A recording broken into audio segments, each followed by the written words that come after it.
புளியங்குடல் லட்சுமி நாராயணன் மண்டப 2வது ஆண்டு பூர்த்தி விழா. மேற்படி மண்டபத்தினுடைய 2வது ஆண்டு பூர்த்தி விழா 15/5/2025 வியாழக்கிழமை, அதாவது நாளைய தினம் காலை 9 மணி முதல் லட்சுமி நாராயணன் மண்டப வளாகத்தில் இடம்பெறவுள்ளது. மண்டப வளாகத்தில் அமைக்கப்பட்டுள்ள சுத்திகரிக்கப்பட்ட குடிநீர் நிலையம் மதியம் 12:30 மணிக்கு விருந்தினர்களால் திறந்து வைக்கப்படும். தொடர்ந்து மண்டபத்தினால் நடத்தப்பட்ட தையல் பயிற்சி நெறியை பூர்த்தி செய்தவர்களுக்கான சான்றிதழ்கள் வழங்கும் நிகழ்வு இடம்பெறும். மாலை 6 மணியளவில் தம்பாட்டி காந்திஜி நாடக மன்ற கலைஞர்களின் காத்தவராயன் சிந்தநடை கூத்து உள்ளிட்ட கலை நிகழ்வுகள் இடம்பெற உள்ளன.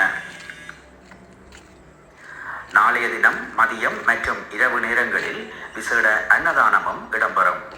மேற்படி லட்சுமி நாராயணன் மண்டபத்தின் 2வது வருட பூர்த்தி நிகழ்வில்